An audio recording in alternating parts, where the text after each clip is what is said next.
Hello, good good evening. Evening. आप लोग सब कैसे हैं? बतलाइएगा ज़रूर। हम लोग अच्छे हैं।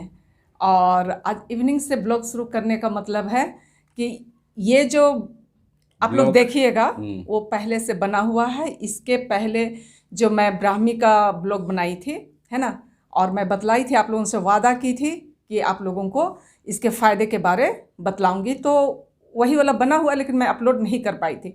तो चलिए फिर आप लोग बने रहिए, और आप लोगों को यदि पसंद आता है तो आप लोग उसे लाइक, शेयर और कमेंट कर दीजिएगा, और जो नए व्यूवर्स है वो सब्सक्राइब जरूर से कर दीजिएगा। हाँ, तो ब्राह्मी के फायदे देखना मत भूलिएगा, क्योंकि ब्राह्मी को रामबाण दवाई कहा गया है। ठीक है, तो आप लोग पूरे ब्लॉग में बने रहिए और देखने और जानने की कोशिश करिएगा। कीजिए। हमारा ब्लॉग जो है वो थर्सडे एंड संडे को जाता है। साहब दूध लाने चले गए, ठीक है ना। और इसके पहले जो ब्राह्मी वाला ब्लॉग है उसका लिंक डिस्क्रिप्शन में दिया हुआ रहेगा, ठीक है।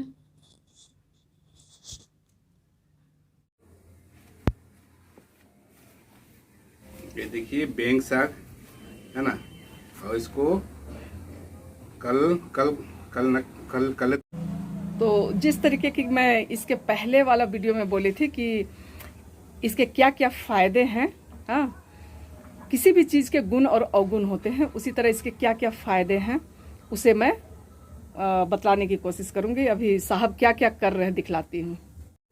तो जिस तरीके से कि आप लोग साग को देख रहे हैं, साहब साफ कर रहे हैं, और इसको हम कई तरीके से मतलब कि उपयोग कर सकते, हाँ, उपयोग में ला सकते हैं। जैसे सब्जी खा सकते हैं, चटनी बना सकते हैं, और गर्मी में इसका शरबत बना के पी सकते हैं।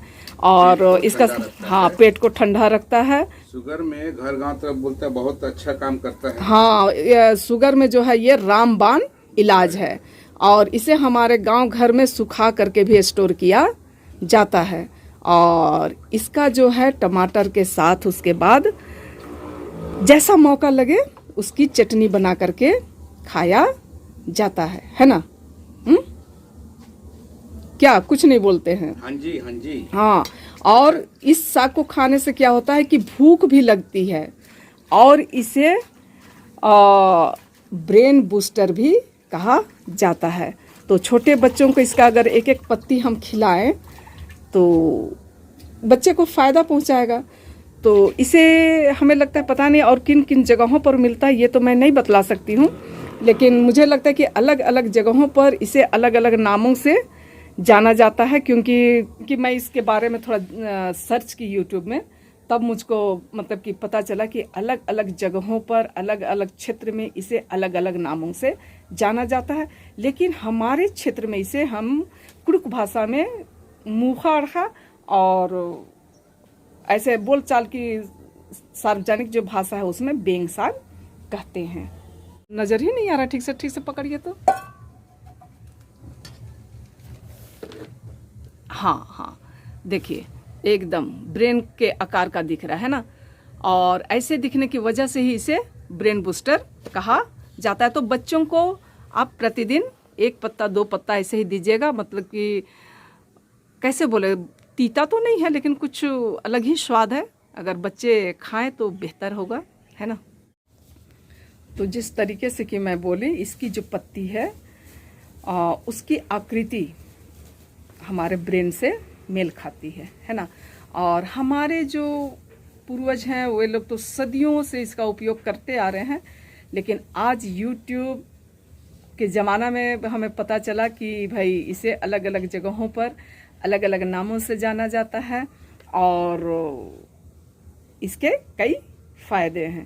पर हमारे पूर्वज तो इसे साग के ख्याल से खाते थे। हाँ, एक चीज़ और मुझे याद आया, जिस तरीके से कि मैं इस पत्ते को दिखला रही हूँ, है ना, अगर आपका फोड़ा फुंसी हो गया है और वो मतलब पक नहीं रहा है, तो इसमें नारियल तेल दे करके उस फोड़े पर मतलब कि यदि चिपका देंगे तो उसे ये मतलब कि वो फोड़ा जो है वो पक जाएगा एकदम।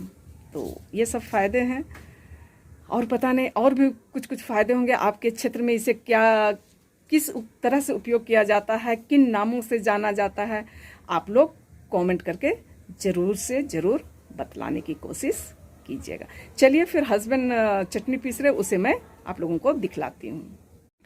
और सुबह मतलब कि इसे पीस करके खाली पेट पीने से शुगर कंट्रोल होता है। ठीक है, तो इतने सारे फायदे हैं। शुगर में काम आता है, भूख जगाती है, और ब्रेन बूस्टर कहा जाता है। तो इतने सारे फायदे के साथ ये बेंग साग, ब्राह्मी, मुखाड़ा हमारे उपयोग में आता है। बोलते जाइए। ये लहसुन, मिर्चा, यहाँ टमाटर और यहाँ बेंग साग और ये मिक्सचर, इसमें अब मैं इसको सबको डाल के पीसूंगा। ये अच्छा। 2 मिर्चा स्वाद के अनुसार में, एक टमाटर भी मैं काट ही लेता हूँ उसमें। कहने का मतलब है आप जितना तीखा पसंद करते हैं उसके हिसाब में हाँ, आप उसको डाल सकते हैं। ये टमाटर मैं डाल दे रहा हूँ। ये साग को मैं इसमें अब डालता हूँ मिक्सर में। ये जल्दी पिसाता नहीं है ना। इसको मैं भी 3-4 बार घुमाऊंगा तो लंबे लंबे समय तक, तब जाके ये पिसाएगा।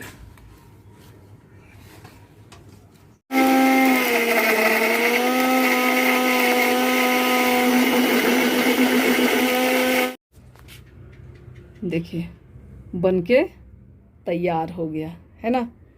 इसे अथी कटोरी में निकालिए। उसके बाद तो जिस तरीके से कि चटनी पिस गया है और ये शरबत के लिए निकल गया हस्बैंड, इसमें थोड़ा नींबू डालेंगे। और इसमें अभी क्या क्या, चलिए स्वाद के अनुसार में नमक, बस हाँ, और इसमें थोड़ा सा सरसों तेल कच्चा वाला, बस हाँ। और इसको अब जिस तरीके की चटनी को मिलाते हैं वैसे मिला देंगे। ये बनकर तैयार हो गया। अब ये खाने लायक कंप्लीट। क्या क्या मिलाएं?